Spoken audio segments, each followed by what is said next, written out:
নিজেকে নিয়ন্ত্রণ করতে শিখুন, দেখবেন জীবনের সব সমস্যার সমাধান হয়ে গেছে। আপনার নিজেকে বশে আনা মানেই হলো লক্ষ্যের প্রায় অর্ধেকটা অর্জন করে ফেলা। আপনার জীবনে যত সমস্যা, হতাশা এবং জটিলতা থাকুক না কেন, তা সব কিছুর সমাধান যদি একটি মাত্র বিষয় দিয়ে করতে চান, তা হলো আত্মনিয়ন্ত্রণ বা সেলফ কন্ট্রোল। আমরা যা কিছুর পিছনেই ছুটছি না, একটা সুন্দর জীবন, একটা সাকসেস লাইফ, তা সব কিছুই আমরা পেতে পারি যদি আমরা নিজেকে নিয়ন্ত্রণ করতে পারি, নিজের সাথে নিজের সেলফ কন্ট্রোল দেখাতে পারি। গবেষকরা বলেন, সেলফ কন্ট্রোল মানে হলো বর্তমানের মোহ, আবেগ, লোভ এবং অলসতা ছেড়ে ভবিষ্যতের জন্য সঠিক সিদ্ধান্ত নেওয়ার ক্ষমতা। গবেষণা এটাও বলে, আপনি যা জানেন তা আপনাকে সফল করে না, আপনি নিজেকে কতটা নিয়ন্ত্রণ করতে পারেন সেটাই আপনাকে সফল করে তোলে। সো আজকে আমরা ঠিক সেটাই জানবো, কোন কোন স্ট্র্যাটেজি ফলো করলে, কোন কোন বিষয়গুলো পরিহার করলে নিজেকে বশে আনা সম্ভব।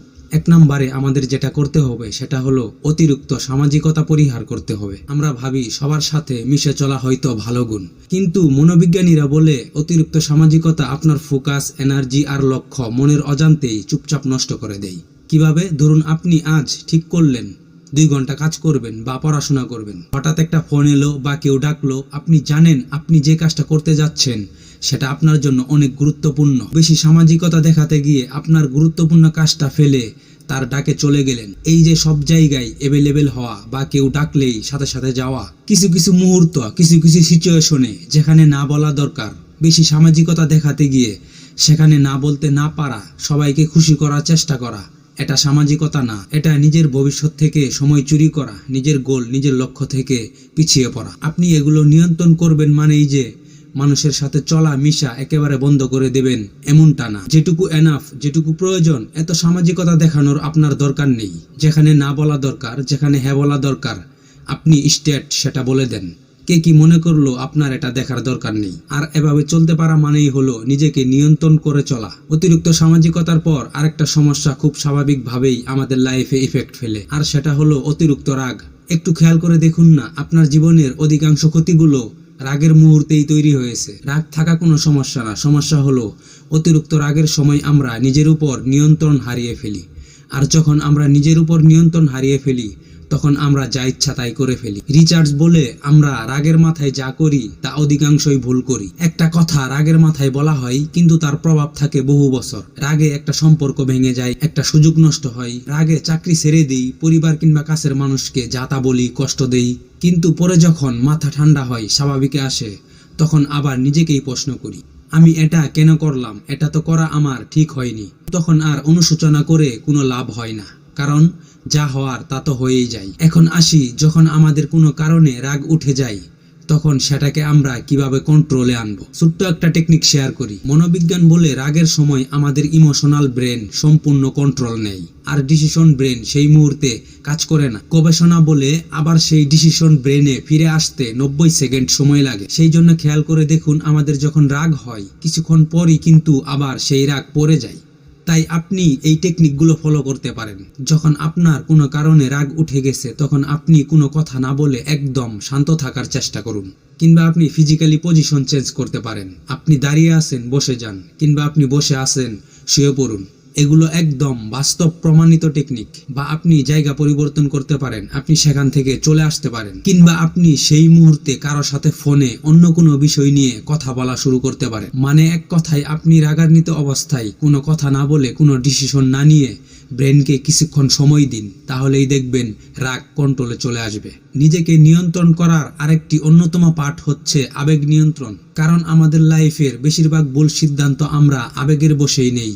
তাই আবেগকে নিয়ন্ত্রণ করতে না পারলে আপনি অনেক কিছুই হারাবেন। আবেগ নিয়ন্ত্রণ করার আগে আমাদের বুঝতে হবে সেই সময় আসলেই আমাদের ব্রেন কিভাবে কাজ করে। আর এটা জানতে পারলে আবেগ নিয়ন্ত্রণ করা একদম ইজি হবে। চলুন তাহলে জেনে নিই, আমাদের ব্রেন মূলত 2 ভাবে কাজ করে। ইমোশনাল ব্রেন, লিম্বিক সিস্টেম, এটা আবেগের অংশ।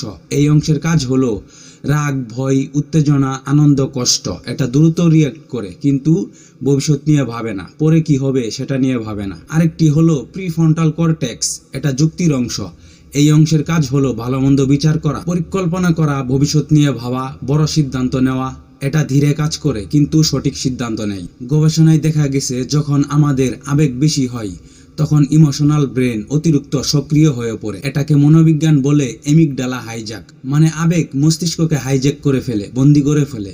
সে সময় সে দ্রুত কথা বলে, হঠাৎ সিদ্ধান্ত নেয়, কিন্তু পরে আফসোস করে, কারণ তখন সিদ্ধান্ত আসে আবেগ থেকে, লজিক থেকে না। তাহলে লজিক্যাল ব্রেন আবার কখন কাজ করা শুরু করে? গবেষণায় দেখা গেছে আবেগের কেমিক্যাল অ্যাড্রেনালিন, কর্টিসল এটা স্থায়ী না, আর এটা বুঝতে পারলেই আমরা যে কোনো সিদ্ধান্ত লজিক থেকে নিতে পারবো।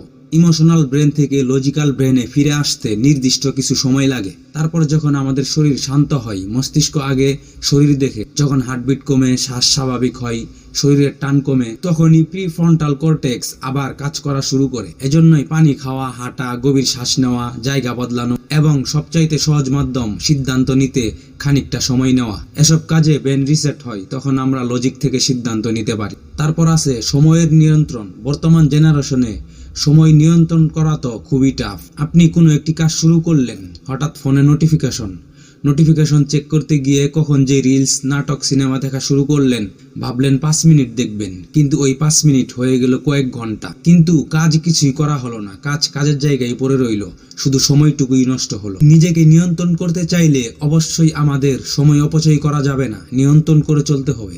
তারপর আছে খরচের নিয়ন্ত্রণ।